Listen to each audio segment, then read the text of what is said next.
नमस्कार, आप देख रहे हैं प्रदेश का सबसे भरोसेमंद news channel India news Rajasthan. मैं हूं आपके साथ सौरभ त्रिपाठी।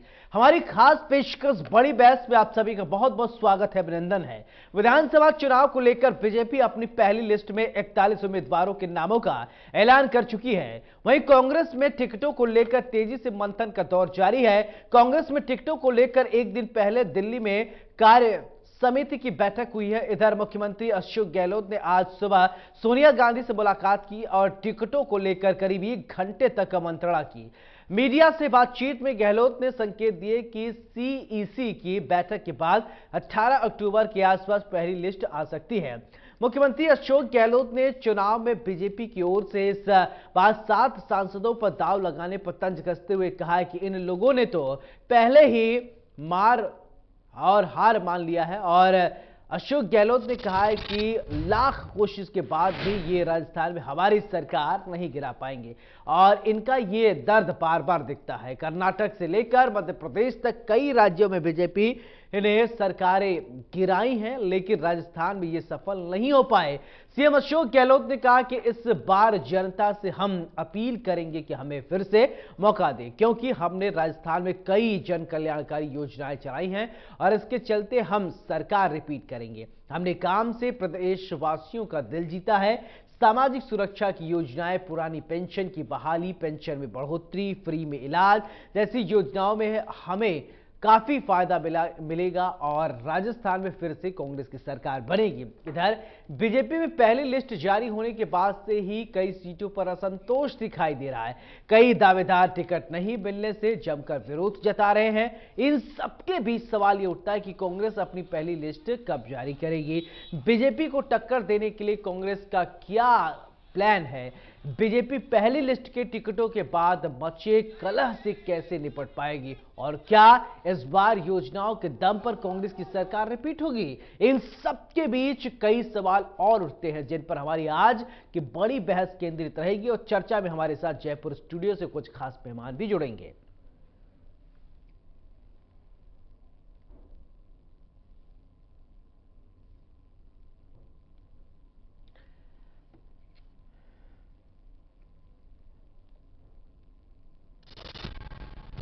अब ऐसे में सवाल यह उठता है कि कांग्रेस और बीजेपी के बीच में इस बार की जो कांटे की टक्कर है कितने अलग तरीके से देखने को मिलेगा। सवाल यह भी कि क्या इस बार कुछ नया होगा। आज की बड़ी बहस का जो सिलसिला है उसे शुरू करें उससे पहले आपको कुछ बयान सुनाते हैं, फिर इसके बाद चर्चा की शुरुआत। चुनाव बड़ा, मैं समझता हूं कि ये चुनाव हम जीत के बताना चाहते हैं, क्योंकि इतने काम किए हैं। अब पब्लिक जो है गांव-गांव में हर घर में बेनिफिशियरी हो गया है। इस प्रकार की हमारी योजना शानदार है, सोशल सिक्योरिटी की है, कानून पास हमने कर दी है, महंगाई को लेकर राहत देने के लिए हमने विनम्र प्रयास किया है। देखो, महंगाई की मार सबको होती है, बस विथ ह्यूमिलिटी ये प्रयास किया गया इस महंगाई की मार के वक्त में कैसे राहत मिले लोगों को। हमारा हर कदम उस दिशा में है कैसे कम से कम बचत हो घर के अंदर, जिससे कि बच्चों की देखभाल अच्छी हो सके। इस प्रकार से हमने बचत करने का प्रयास किया और उसमें हम कामयाब भी हुए। जो फीडबैक आ रहा है वो फीडबैक यही है कि चारों और लोगों में मैसेज है गांव-गांव के अंदर। अब बीजेपी वाले कई अफवाहें चलाते रहते हैं, हम लोग उनकी तरफ ध्यान नहीं दे रहे हैं, ना उनको जवाब देना चाहते हैं हम लोग, क्योंकि गुड गवर्नेंस इतनी बड़ी है राजस्थान के अंदर। गुड गवर्नेंस के आधार पर हम पब्लिक से अपील करेंगे भाई अब हमें एक मौका और दो, जिससे कि हम बता सकें आपको कि सरकार रिपीट करने के क्या फ़ायदे हैं और सरकार रिपीट नहीं होती तो क्या नुकसान है। ये बताने का अवसर मिल जाएगा हम लोगों को। कोई यात्रा समझ लो, उसको जनसंपर्क समझ लो, उन एरिया को हम प्रायोरिटी दे रहे हैं। ERCP का मुद्दा में 4 साल तक बनाए रहेगा, 5 साल तक राष्ट्रीय परियोजना घोषित करो, कोई फर्क नहीं पड़ता। 16 योजनाएं हैं, एक और बन जाती, काम स्पीड अप हो जाता। जब 90% पैसा मिलता भारत सरकार से तो नेचुरली काम स्पीड अप हो जाता। नहीं होने दिया इन लोगों ने, नहीं होने दिया और उसको मतलब बार बार भ्रम पैदा करते रहे। मंत्री राजस्थान का हम उससे उम्मीद नहीं करें, किससे करेंगे?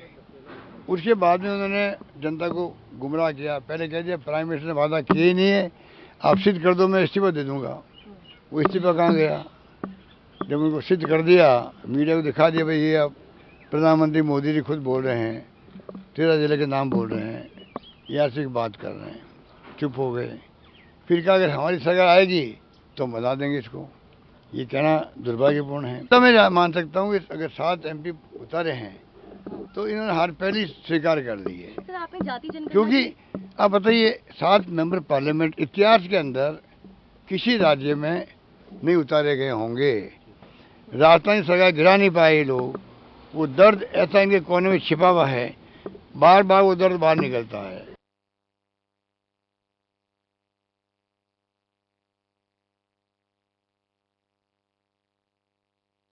अब ऐसे में सवाल यही उठता है कि क्या इस बार बीजेपी और कांग्रेस के बीच में जो सीधे तौर पर टक्कर देखी जा रही है वो कितना सार्थक होगा? क्या कांग्रेस की सरकार फिर से रिपीट होगी या बीजेपी को मौका मिलेगा?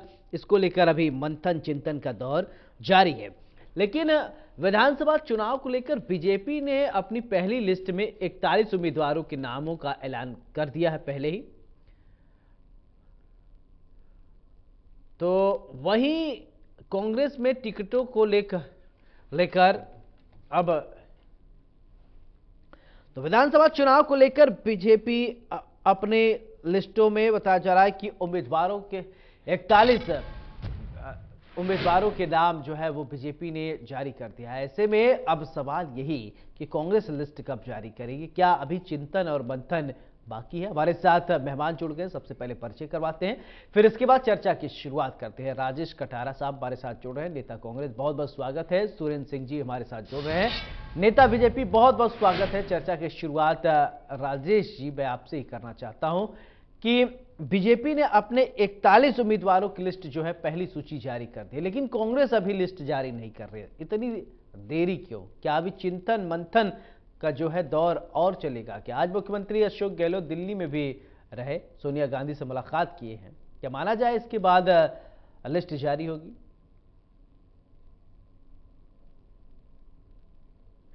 और वैसे लिस्ट अभी इतनी बहुत जल्दी आने वाली है। अभी लिस्ट जल्दी आए लेट आए वो कोई मायने नहीं रखती। मायने ये रखता है कि किस तरीके बीजेपी ने जो जल्दबाजी में लिस्ट जो आउट की है उसमें आपस में इतना घमासान हो रहा है। देवली से जो विजय बैंसला जी इन्होंने टिकट दिया है उस पर भयंकर घमासान है। वहाँ के लोकल जो कार्यकर्ता हैं वो लोग जयपुर कूच कर दिया उन्होंने। नगर से जो टिकट मिला है अनीता जी का टिकट काट दिया, अनीता गुजर जी का, वो निर्दलीय चुनाव लड़ने के लिए तैयार है। झोटवाड़ा में भी जो टिकट दिया है सांसद साहब को, वहां भी बहुत तगड़ा विरोध है। आज बहुत बड़ी मीटिंग रखी है बीजेपी के लीडर्स ने, लोकल लीडर्स ने।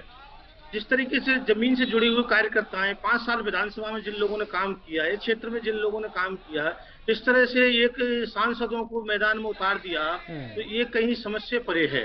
तो ये विघटन की ओर है। बीजेपी ने जिस तरह से अब मालूम चल गई अब आपको कि इनको यात्राएं क्यों निकालनी पड़ी। केंद्रीय नेतृत्व को मालूम चला कि इन्होंने तो कुछ नहीं कर पाया, इनके भरोसे रहेंगे तो लुटिया डूबने वाली है 100%। उन्होंने तुरंत जो लोग चुनाव लड़ना नहीं चाहते उनको भी जबरदस्ती टिकट दे दिया। आज सांसद बेचारे कह रहे हैं 5 महीने पहले रिटायरमेंट हो जाएंगे अपन, उनको टिकट दे दिया। तो क्या लिस्ट तो क्या है 2 दिन आगे पीछे होती रहेगी, वो कोई बड़ा इशू नहीं है। इशू ये है कि जो लिस्ट निकल गई, फिर 33% आरक्षण महिलाओं की जो बात थी उसमें कहा इस लिस्ट में कहीं दिखा आपको 33% का आरक्षण महिलाओं के लिए? वो दिखना चाहिए था।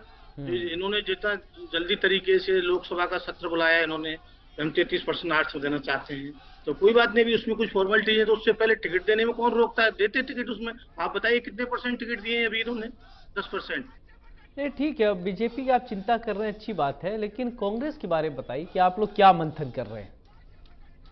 कांग्रेस का मंथन तो ये थोड़ा श्राद्ध पक्ष भी आ गया, दूसरा स्टैंडिंग कमेटी की हमारी मीटिंग चल रही है, कल CWC की मीटिंग भी थी, तो हमारी बहुत जल्दी लिस्ट आउट होने वाली है। चलिए ठीक है, और हमारी लिस्ट में लोकल ही कोई ही वैल्यू मिलेगी। लोकल सुरेंद्र जी मेरा सवाल ये कि राजेश जी जो है वो कह रहे हैं कि आपने पहली लिस्ट जारी कर दी, 41 उम्मीदवारों के नाम आपने जारी किया, लेकिन लिस्ट जारी होते ही बीजेपी में असंतोष का माहौल है। क्या आपने सर्वे नहीं कराया था क्या?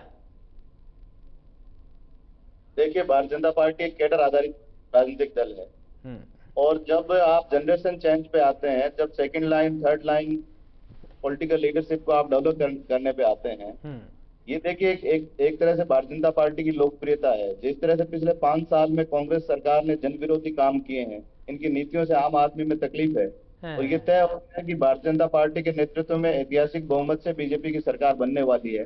इसलिए स्वाभाविक रूप से हमारे यहाँ दावेदार ज्यादा हैं, और जब दावेदार ज्यादा होते हैं तो निश्चित रूप से कार्यकर्ता किसी व्यक्ति के साथ जुड़ा रहता है, उसका एक जुड़ाव होता है। और जब उसके नेता आप कह रहे हैं कि भारतीय जनता पार्टी की लोकप्रियता है, इस बार कुछ आप लोगों ने नया प्रैक्टिकल किया है।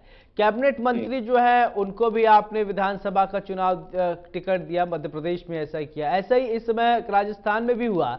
7 सांसदों को आपने विधायकी का टिकट दे दिया है। ऐसा क्यों? जो सांसद है उसको विधायक बनाया जाएगा। ये हमारे मित्र कांग्रेस के प्रवक्ता कह रहे हैं कि सांसदों को टिकट दे दिया, तो जिनके पास सांसद होंगे वो टिकट देंगे ना, इनके पास तो कुछ है ही नहीं बेचारों के पास, तो ये कहाँ से देंगे टिकट? ये पार्टी का प्रदेश नेतृत्व, राष्ट्रीय नेतृत्व तय करता है। हमारे यहाँ एक बिल्कुल पारदर्शितापूर्ण चयन प्रक्रिया है। नीचे से कार्यकर्ताओं जो लोग कुछ है वो इकाई से नाम लिए गए हैं, उसके बाद में चयन किया गया है, सर्वे कराए गए हैं। और आप मानिए, मैं बड़ी जिम्मेदारी के साथ आपके चैनल पे बात कर रहा हूं कि 3 दिसंबर 2023 को जब इस चुनाव का परिणाम आएगा, आज तक के ऐतिहासिक परिणाम के साथ भारतीय जनता पार्टी सरकार में वापसी करेगी, रिकॉर्ड तोड़ बहुमत के साथ बीजेपी सरकार बनाएगी। वसुंधरा राजे जी की कहीं भूमिका नहीं दिखाई दे रही है अभी। देखिए, चाहे वसुंधरा राजे जी हैं और चाहे हमारे दूसरे प्रादेशिक और राष्ट्रीय स्तर के नेता, सबको जिम्मेदारियां दी गई हैं, सब अपनी जिम्मेदारियां निभा रहे हैं, और सारे के सारे लोग एकजुट होकर कांग्रेस के भ्रष्ट शासन के खिलाफ खड़े हैं। हम सब एकजुट हैं। वसुंधरा जी हमारी टॉलेस्ट लीडर हैं, 2 बार मुख्यमंत्री रही हैं, और उनके साथ ही बाकी सारी की सारी प्रदेश यूनिट एकजुट होकर हमारे यहाँ प्रत्याशियों का चयन किया जा रहा है। सबकी सामूहिक भूमिका है, सब लोगों ने मिलकर सामूहिक फैसला लिया है। ठीक है राजेश जी, मेरा सवाल आपसे कि कांग्रेस कह रही कि इस बार हम रिपीट करेंगे, अशोक गहलोत साहब कह रहे हैं कि हमने काम किया है और काम पर ही इस बार वोट होगा और कांग्रेस की सरकार रिपीट होगी, लेकिन बीजेपी कह रही है कि इन्होंने सिर्फ भ्रष्टाचार को ही बढ़ावा दिया है। तो एक तरफ क्या कहेंगे आप? देखिए, ये तो में कुछ भी कह सकते हैं कि सरकार हमारी बने, गलतफहमी सिखा रहे हैं। उन्होंने पहले भी कहा था राजस्थान हमारी सरकार बनेगी, छत्तीसगढ़ हमारी सरकार बनेगी, एमपी में हमारी सरकार बनेगी, पश्चिम बंगाल में हमारी सरकार बनेगी, दिल्ली में हमारी सरकार बनेगी। आप देखिए कितने राज्य, हिमाचल में हमारी सरकार बनेगी। क्या कहने से सरकार बन गई? पंजाब में हमारी सरकार बनेगी, तो सरकार बनी कहने से। अगर ये कांग्रेस के कहते हैं भ्रष्टाचार भ्रष्टाचार, कांग्रेस ने भ्रष्टाचार किया था, उनको क्यों सांसदों को चुनाव लड़ाना पड़ा?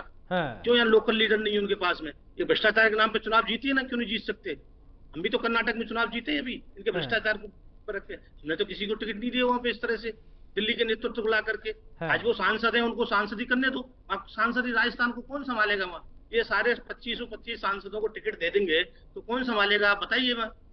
यहाँ लोगों की कमी है, इनके पास कैंडिडेट ही नहीं है। आप खुद देख लीजिए, करनी और कथनी में बहुत फर्क है। कहने से सरकार नहीं बनती, जनता को योजनाएं चाहिए, जनता को फायदा चाहिए। आज बताओ किस तरीके से क्या किसानों के लिए करते हैं। सही बात, अच्छी बात आपने कहा। ठीक है, एक मेरा आपसे सवाल, ठीक, किसान कितने किसान अच्छी बात कहा। एक सवाल मेरा इसी से रिलेटेड, सुरेश जी एक मेरा सवाल, ठीक है, आपने अभी ठीक है सुरेश जी सवाल का जवाब दीजिए कि लोकसभा चुनाव तो 2024 में 23 में ये चुनाव होना है आपका, विधानसभा चुनाव, और 7 सांसदों को अभी आपने टिकट दे दिया है। सपोज मान लिया कि वो जीत गए, तो आपका वो जो 7 सांसदों का जो कोटा है वो तो रिक्त हो गया, फिर इसके बाद क्या करेंगे?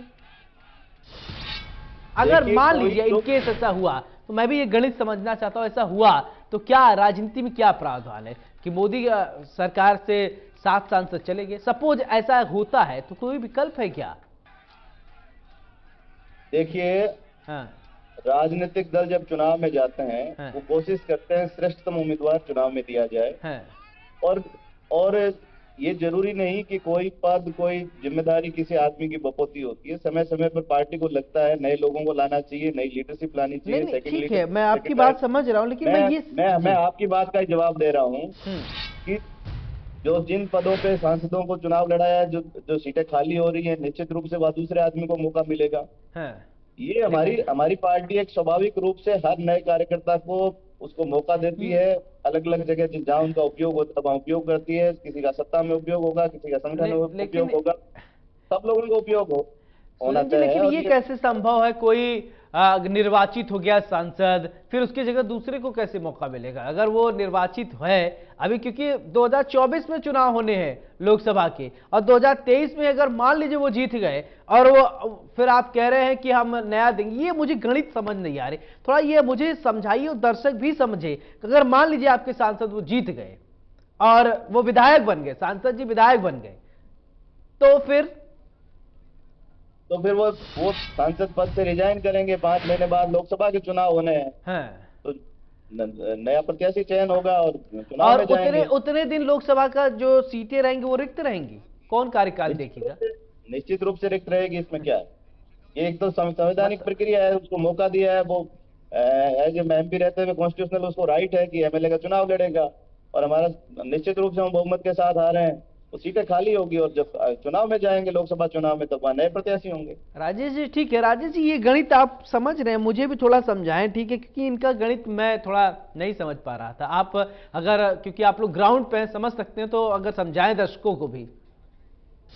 ये खुद भी इस गणित को नहीं समझ पा रहे हैं। ये खुद मान रहे हैं इस बात को, हमसे भूल हो गई है। उसका दुष्परिणाम आपको देखने को मिल रहा है।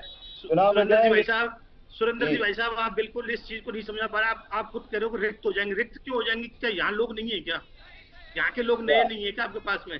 राजस्थान में जो काम किया जाए, लोगों को मौका मिलेगा।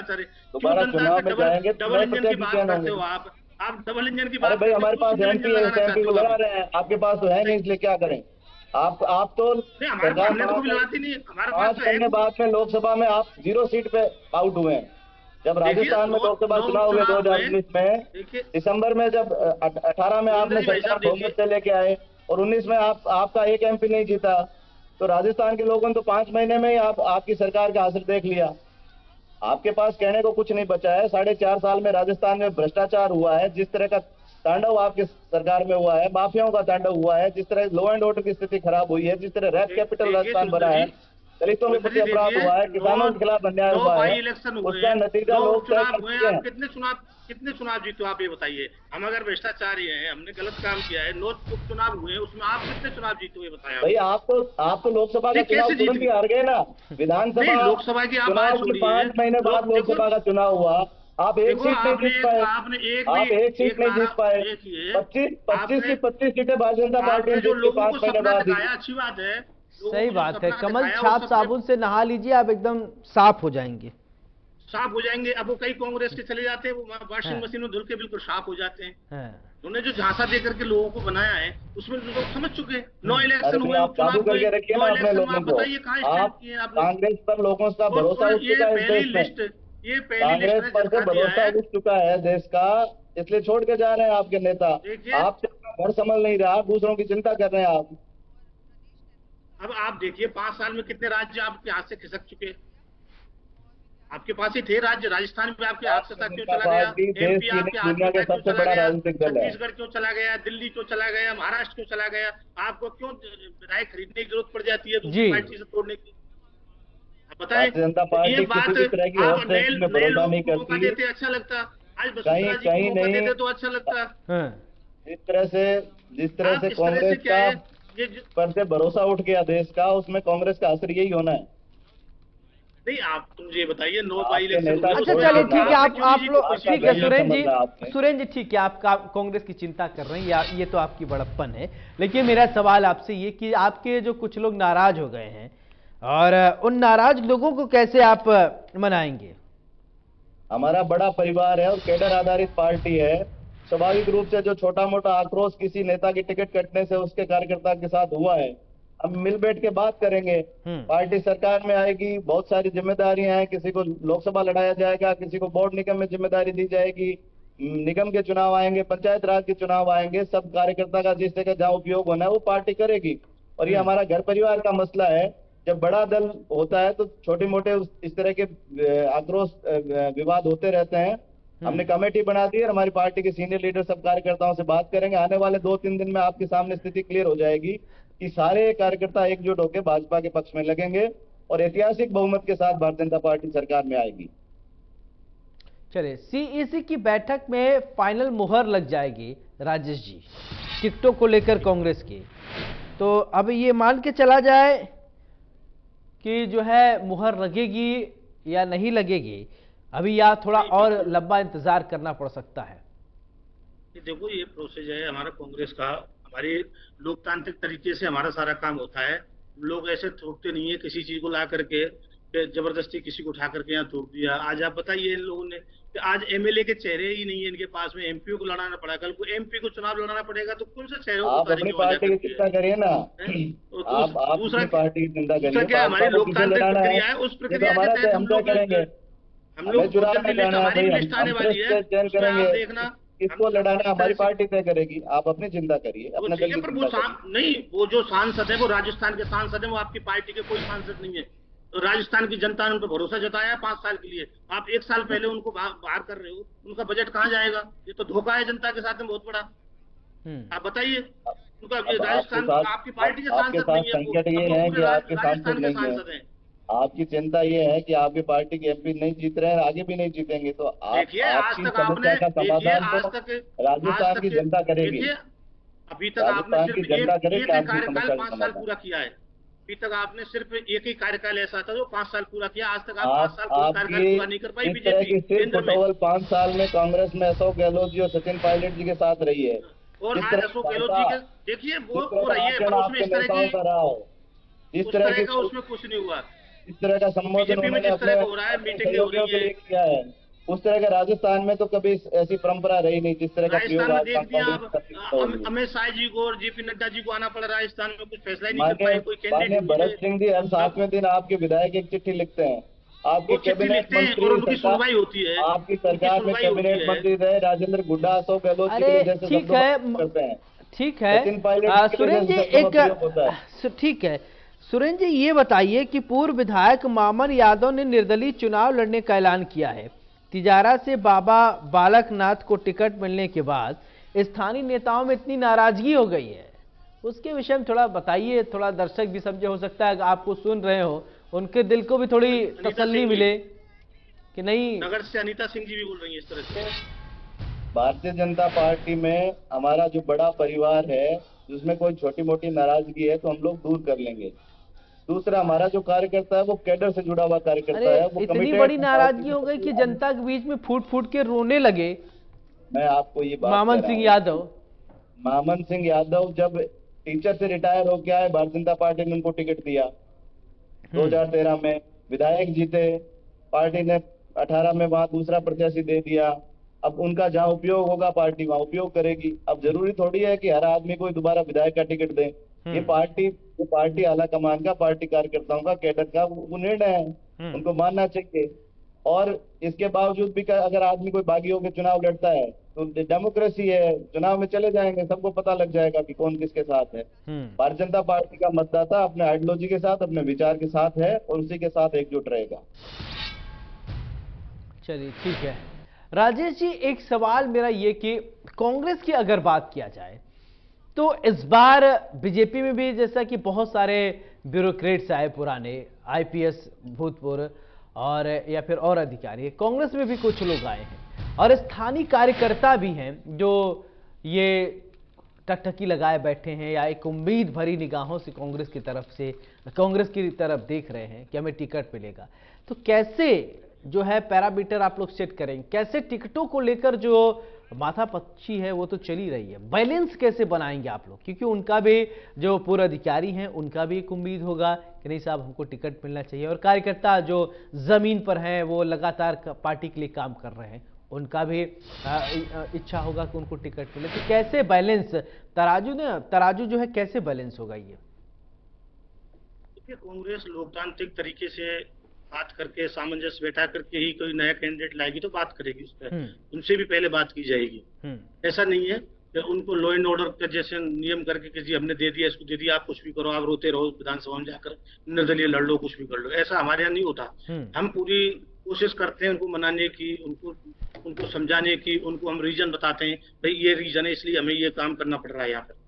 ऐसे हमारे यहाँ नहीं होता कि जिस ये थोपने वाला काम हमारे यहाँ हम बिल्कुल नहीं करते ये, तो इसलिए हमारे यहाँ कोई ज्यादा इस तरह का विवाद उत्पन्न होने की स्थिति में नहीं है।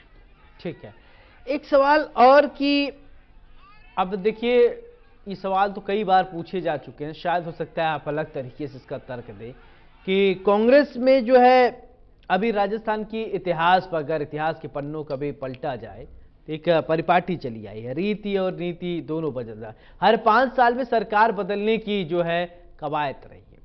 आप लोगों के सामने इस बार चुनौती ये है कि कैसे सत्ता में बरकरार रहें, उसको लेकर क्या कुछ तैयारियां कर कर आप लोग उतर रहे हैं? देखिए, इतिहास तो बदलने के लिए ही होता है और इतिहास बदलेगा इस बार रिवाज बदलेगा और केंद्र में राज बदलेगा। जिस तरीके से हमने जनता की जनहितकारी जो जन कल्याणकारी योजना हमने जनता को दी है और जनता हमारी तरफ देख रही है कि हमें और भी सुविधाएं चाहिए। जनता 5 साल में बहुत ही खुशहाल है, बीमार को इलाज मिल रहा है, भूखे को खाना मिल रहा है, पढ़ने वाले को शिक्षा मिल रही है, इस तरह की कई चीजें, सस्ता खाना मिल रहा है, कुछ हमारे 500 रुपए में हम सिलेंडर भी दे रहे हैं, मतलब 100 यूनिट बिजली फ्री भी दे रहे हैं, 10 लाख रुपए का बीमा भी दे रहे हैं। या केंद्र सरकार में या 2018 से पहले राज्य सरकार थी इनकी, तो उसमें इस तरह की योजनाएं इन्होंने दी किसी को? सिर्फ वादों के अलावा क्या दिया? हम जो जाएंगे जनता के बीच में विकास और जन कल्याणकारी योजनाओं को लेकर जाएंगे, हम इनकी बुराई करके बिल्कुल नहीं जाएंगे। जैसे ये कहते हैं कांग्रेस में, ये हम बुराई कभी की नहीं हमने, हम विकास की बात करते हैं, ये कांग्रेस की बुराई करते हैं। ये भी विकास की बात करें, विकास के नाम पे सरकार बनाए। आज जनता विकास के लिए हमें वोट देती है, ना कि आपस में एक दूसरे में कमी निकालने के लिए वोट देती है। जब भी आए, चाहे केंद्र में आए चाहे राज्य में आए, हमने सिर्फ बात ही विकास की करी है, दूसरी बात हम करते ही नहीं है कभी। और ये बात सिर्फ बुराई की करते हैं, चाहे वो 10 पीढ़ी की बात हो या 3 पीढ़ी की बात हो। आपने विकास किया है, विकास की को लेकर आगे बढ़ रहा है, लेकिन कई सारे राज्यों में देश की सबसे पुरानी पार्टी, सबसे ज्यादा राज करने वाली पार्टी, अचानक से ऐसा क्या हो गया आप लोगों में कि हाशिए पे चल रही है कांग्रेस? अगर मान लीजिए अभी राजस्थान की बात ना करें, आप कह रहे हैं ना कि हम लोग हर जगह विकास की बात करते हैं, गिने चुने राज्यों में 2-4 राज्यों में ही आपकी सरकार है, हर जगह से आप अचानक से गायब कैसे हो? क्या आप लोगों ने इसके विषय में कभी मंथन चिंतन किया कि क्या कमी रही? देखिए जी, क्या होता है, कोई नई चीज आती है ना तो लोगों को एक आकर्षण बढ़ता है उसकी तरफ। अब ये लोग नए सत्ता में आए 2014 में जब आए तो इन्होंने एक बहुत बड़ा सपना दिखाया इस देश के लिए, हम काला धन लेके आएंगे, 2 करोड़ नौकरियां लेके आएंगे। बात हुई विकास की, हुई ना, जनता विकास की तरफ इनकी तरफ देखा तो कांग्रेस ने 2 करोड़ नौकरी नहीं दी, तो ये 2 करोड़ नौकरी दे रहे हैं साहब। 15 लाख रुपए हर आदमी के खाते में आएगा, उनकी साहब बिल्कुल आएगा। तो लोग एकदम पूरी तरह से जुड़ गए कि साहब हम इनके साथ ही रहना चाहते हैं, हमें 15 लाख रुपए चाहिए। हर चीज काला धन आएगा साहब, डीजल पेट्रोल 35 रुपए लीटर, डॉलर भी, रुपए और डॉलर के भाव बराबर होंगे साहब, हम चीन को लाल आंख दिखा देंगे साहब, हम 1 सर के बदले हम 10 सर ले आएंगे। तो इस तरह की जो बातें इन्होंने की, उन बातों को देखकर जनता भोली होती है, जनता समझ गई कि ठीक है हम एक बार इनको भी देखते हैं, मौका देते हैं। दोबारा फिर कहा सर एक बार और मौका दे दीजिए आप हमें, दोबारा फिर जनता ने मौका दे दिया, तो दोबारा ही वो ढाक के 3 पात हो गए। तो अब क्या जनता समझ चुकी कि कुछ नहीं है लेना देना, सिर्फ भाषण ही इनका शासन है। अभी एक और कई नारा चल रहा है, रेल बिक गया, तेल बिक गया, सारी चीज बिक गई, बताओ, बिका हवाई अड्डा, इस तरह की चीजें, सारी चीजें बिकी। हवाई अड्डे पे जाओ, वहां भी किसी का नाम लिखा हुआ है, रेल पे भी किसी का नाम लिखा हुआ है, बताइए। सुरेंद्र जी जवाब देंगे क्या? अब राजेश जी आरोप लगा रहे हैं कि भाषण ही इनका शासन है, तो क्या सिर्फ बीजेपी वाले बोलना अच्छा जानते हैं? ये तो बात है, ये कह रहे हैं, जैसा कि ये सही है क्या? आप लोग काम नहीं करते, सिर्फ भाषण देते हैं? देखिए, भारतीय जनता पार्टी भाषण भी अच्छा देती है और काम भी अच्छा करती है। देश और दुनिया में जिस तरह भारत का गौरव बढ़ा है, जिस तरह भारत का सम्मान बढ़ा है, जिस तरह पिछले 9 साल में भारतीय अर्थव्यवस्था दुनिया की 5वीं बड़ी अर्थव्यवस्था बनी है, और 2030 तक तीसरी दुनिया की बड़ी अर्थव्यवस्था और 2047 तक दूसरी बड़ी अर्थव्यवस्था की ओर बढ़ रही है। भारत की सेनाओं का मनोबल बढ़ा है, जिस तरह भारत की तरफ आंख फूटने की किसी देश की हिम्मत नहीं होती, जिस तरह का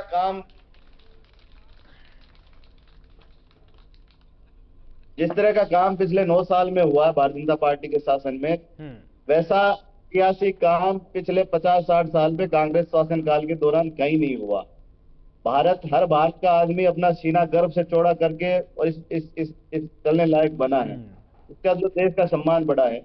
तो इस बात की तकलीफ कांग्रेस को ये हो रही है कि इन्होंने पिछले 50-60 साल में तुष्टीकरण की राजनीति की, सांप्रदायिक आधार पर लोगों को लड़ाने की राजनीति की, और गरीबी हटाओ का नारा देते देते गरीब को हटाने का जो संकल्प इन्होंने लिया था, अब इनकी दुकानें बंद हो चुकी हैं, लोगों को कांग्रेस से भरोसा उठ चुका है।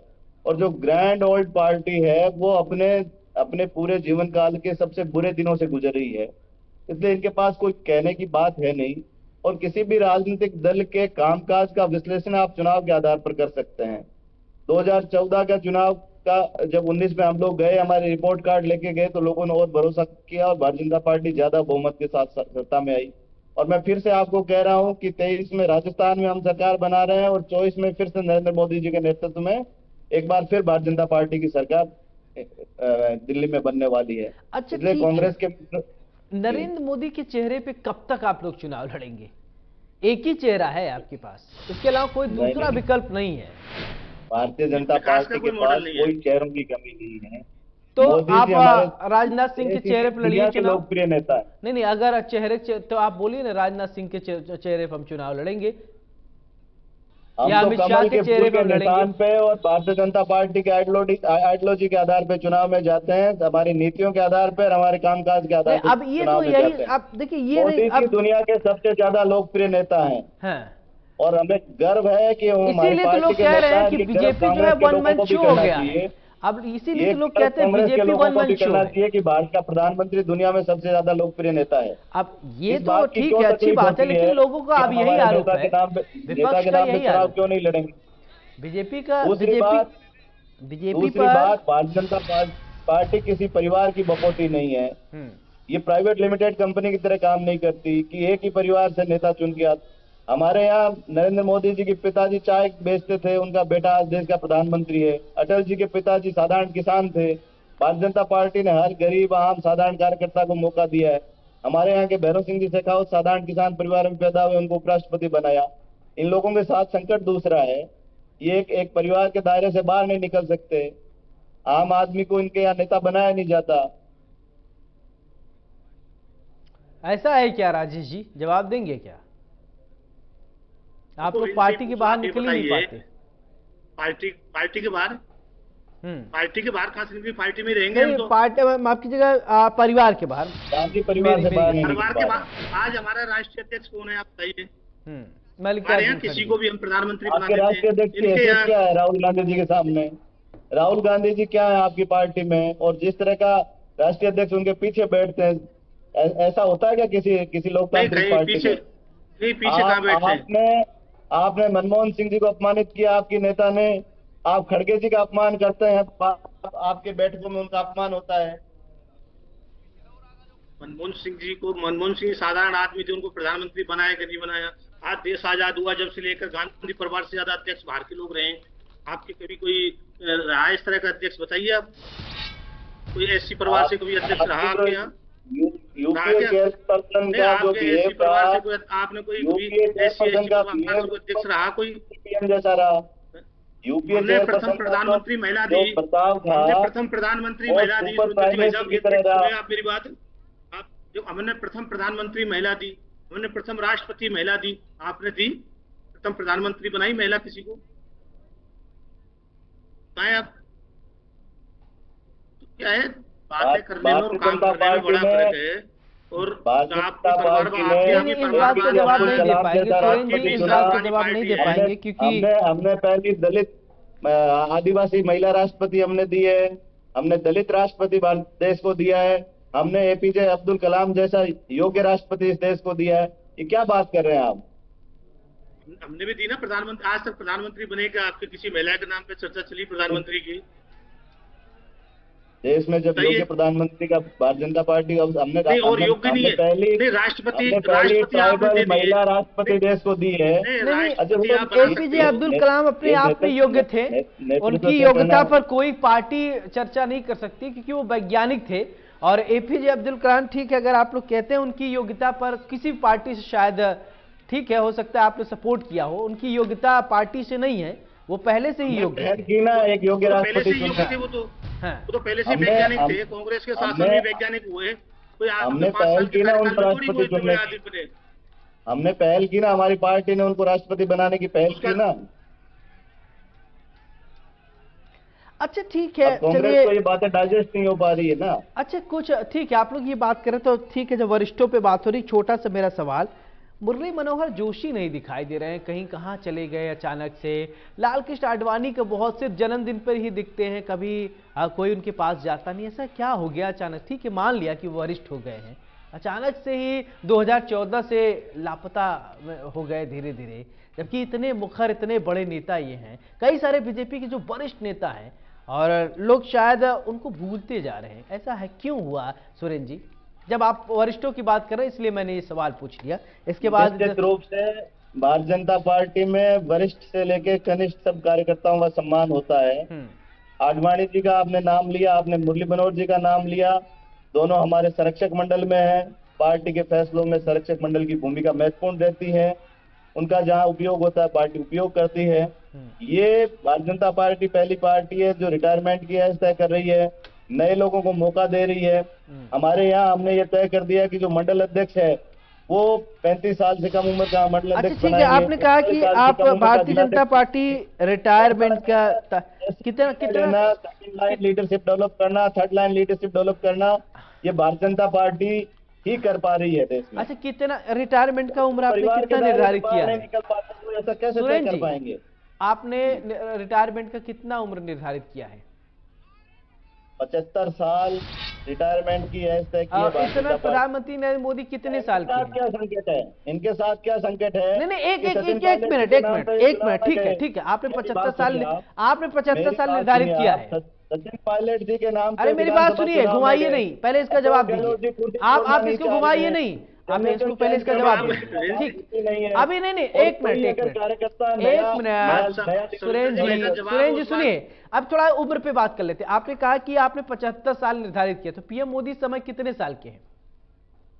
आप बस पीएम मोदी 72 ईयर ओल्ड हैं। 72 की 73? आप 72 73 हैं। तो यानी 2-3 साल बाद पीएम मोदी रिटायर हो जाएंगे, फिर आप कह रहे हैं कि 2024 में चुनाव लड़ेंगे, फिर इसके बाद क्या होगा? जब वो जो चुनाव में जाएंगे मैं ये आपसे ही जानना चाह रहा हूं, क्योंकि आपने कहा कि हमने 75 साल जो है लिमिट। आप इस बात को लेके क्यों चिंतित हो रहे हैं? मैं क्यों चिंतित हो रहा हूं?